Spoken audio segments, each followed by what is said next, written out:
एक आम math teacher जिसे बंदूक से भी नफरत थी। आखिर उसकी जिंदगी में ऐसा क्या हुआ कि वह दुनिया का सबसे खतरनाक स्नाइपर बन गया। यह सिर्फ एक जंग की कहानी नहीं, बल्कि दर्द, इंतकाम और हिम्मत की ऐसी दास्तान है जो आपको आखिर तक देखने पर मजबूर कर देगी।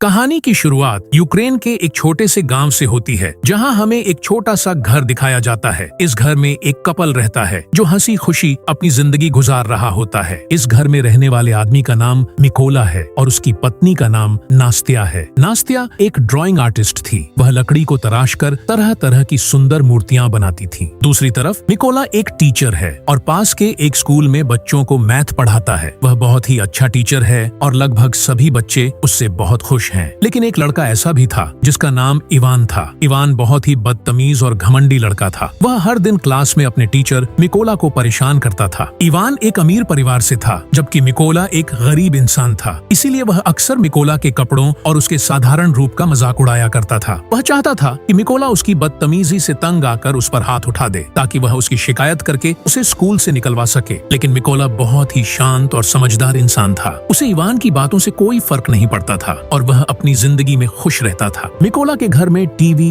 या किसी भी तरह का आधुनिक इलेक्ट्रॉनिक सामान नहीं था, इसलिए उसे बाहरी दुनिया की खबरें कम ही मिल पाती थीं। एक शाम जब मिकोला अपने घर पहुंचा तो उसे पता चला कि उसकी पत्नी नास्त्या प्रेग्नेंट है। यह सुनकर वह खुशी से झूम उठा, क्योंकि अब वह पिता बनने वाला था। दोनों ने मिलकर इस खुशी का जश्न मनाया। अगले दिन मिकोला अपनी पत्नी को अलविदा कहकर बच्चों को पढ़ाने के लिए अपनी साइकिल पर स्कूल की तरफ निकल पड़ा। रास्ते में उसने कुछ सैनिकों को देखा। उसने सोचा कि शायद सरकार ने सैनिकों की यूनिफॉर्म बदल दी होगी, इसलिए उसने इस बात पर ज्यादा ध्यान नहीं दिया और जल्दी से स्कूल पहुंच गया। लेकिन जब वह स्कूल के अंदर गया तो उसने देखा कि पूरा स्कूल बिल्कुल खाली पड़ा है। एक भी बच्चा वहां नहीं आया था। ये देखकर उसे कुछ अजीब सा महसूस हुआ। तभी उसने स्कूल में टीवी पर खबर देखी, जिसमें बताया जा रहा था कि रूसी सैनिक यूक्रेन पर कब्जा करने के लिए यूक्रेन में दाखिल हो चुके हैं। तब उसे एहसास हुआ कि रास्ते में उसने जिन सैनिकों को देखा था वे असल में रूसी सेना के जवान थे। यह सोचकर मिकोला को अपनी पत्नी की चिंता होने लगी, क्योंकि वह घर पर बिल्कुल अकेली थी। वह तुरंत अपनी साइकिल पर बैठा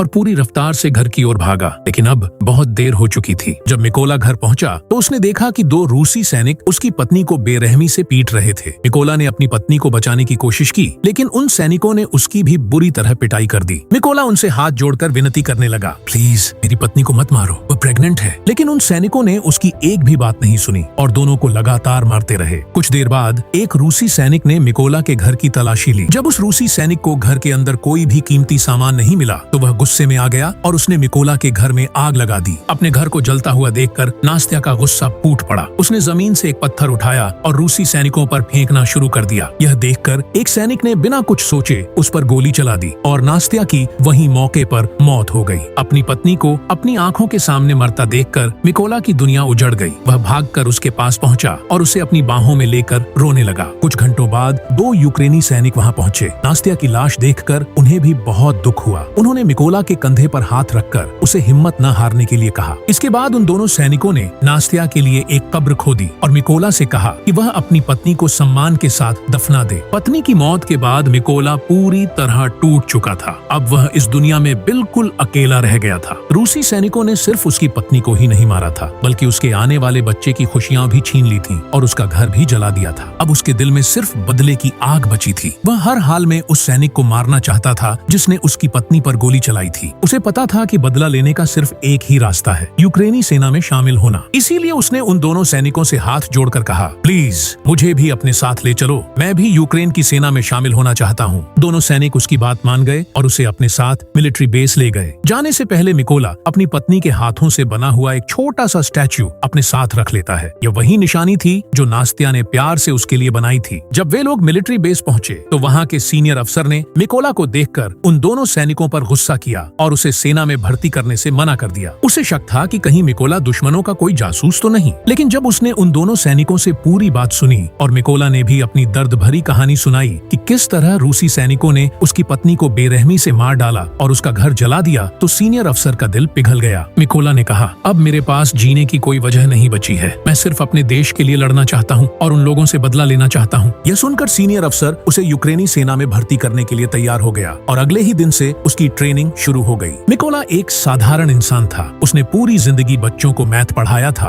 और हथियारों के बारे में उसे लगभग कुछ भी नहीं पता था। जब बाकी सैनिक बंदूकें खोलकर दोबारा जोड़ रहे थे तो मिकोला सबसे धीमा था और सबसे आखिर में अपना काम पूरा कर पाता था। यह देखकर अफसर को लगने लगा कि मिकोला कभी भी एक अच्छा सैनिक नहीं बन पाएगा, लेकिन मिकोला ने हार नहीं मानी और अपनी ट्रेनिंग पर पूरा ध्यान देता रहा। एक रात ट्रेनिंग के दौरान उसने अपने सीनियर से कहा कि वह उसे उसके नाम से नहीं बल्कि उसके कोड नेम रेवन से बुलाए। यह सुनकर वहां मौजूद सभी सैनिक हंसने लगे। सीनियर अफसर ने कहा, कोड नेम इतनी आसानी से नहीं मिलता, उसके लिए देश के लिए कोई बड़ा काम करना पड़ता है। मिकोला ने उनकी बातों का बुरा नहीं माना और पहले से भी ज्यादा मेहनत करने लगा। रात को जब बाकी सभी सैनिक सो जाते थे तब भी वह अकेले बैठकर नई नई चीजें सीखने की प्रैक्टिस करता रहता था। एक दिन सीनियर ने सभी सैनिकों से कहा, हमारी सेना में स्नाइपरों की कमी है और हमें इस संख्या को बढ़ाना होगा ताकि हम रूसी सेना का मुकाबला कर सकें। उसने पूछा, तुम में से कितने लोग स्नाइपर बनना चाहते हैं? यह सुनकर कुछ सैनिक खड़े हुए और उनके बीच मिकोला भी खड़ा हो गया। उसे देखकर सभी लोग फिर से हंसने लगे। सीनियर अफसर ने कहा, तुम अभी स्नाइपर बनने के लिए तैयार नहीं हो, तुम तो एक बंदूक को ठीक से खोल और जोड़ भी नहीं पाते। मिकोला ने आत्मविश्वास से जवाब दिया, मैं एक अच्छा स्नाइपर बन सकता हूँ, मुझे खुद को साबित करने के लिए बस एक मौका चाहिए। यह सुनकर सीनियर ने कहा, ठीक है, अगर तुम खुद को साबित करना चाहते हो तो इस बंदूक को 20 सेकंड के अंदर खोलकर दोबारा जोड़कर दिखाओ। खुद को साबित करने के लिए मिकोला ने अपनी आंखों पर पट्टी बांध ली, फिर उसने बिजली जैसी रफ्तार से बंदूक को खोला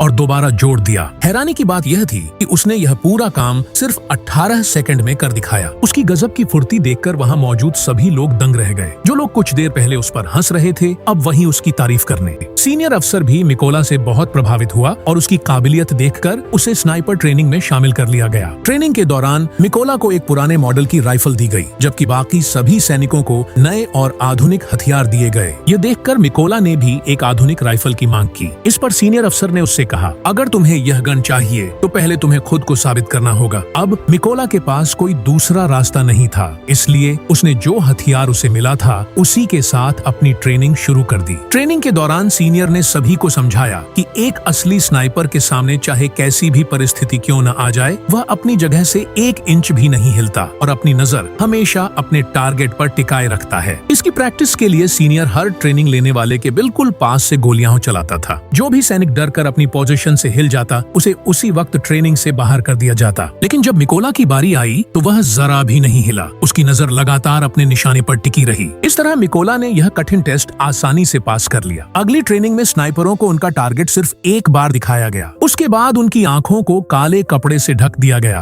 और उन्हें सिर्फ याददाश्त और अंदाजे के सहारे अपने टारगेट को शूट करना था। बाकी सैनिकों में से कुछ इस टेस्ट में सफल हो गए, लेकिन जब मिकोला की बारी आई तो उसकी गोली निशाने से थोड़ा सा चूक गई और वह यह टेस्ट पास नहीं कर सका। हालांकि सभी लोग जानते थे कि गलती उसकी नहीं थी। उसके पास जो राइफल थी वह काफी पुरानी थी और उससे बिल्कुल सटीक निशाना लगाना बहुत मुश्किल था। सबको पूरा यकीन था कि अगर मिकोला को एक नई और आधुनिक राइफल दी जाती तो उसका निशाना बिल्कुल परफेक्ट होता। अगली ट्रेनिंग स्नाइपरों के लिए पहले से भी ज्यादा मुश्किल थी, क्योंकि उन्हें रात के घने अंधेरे में सिर्फ फ्लेयर की रोशनी में अपने टारगेट को शूट करना था। सीनियर अफसर ने आसमान में फ्लेयर छोड़ा और सभी सैनिकों ने तुरंत अपना निशाना लगाया, लेकिन कोई भी अपने टारगेट को हिट नहीं कर सका। बाकी सभी सैनिकों ने गोली चला दी थी, लेकिन मिकोला ने एक भी गोली नहीं चलाई। उसे समझ आ गया था कि फ्लेयर की कुछ सेकंड की रोशनी में सीधे निशाना लगाना लगभग नामुमकिन है। इसलिए जैसे ही फ्लेयर आसमान में चमका, उसने गोली चलाने के बजाय अपने टारगेट की दूरी और दिशा का अंदाजा लगाया और अपनी मैथ की नॉलेज का इस्तेमाल करके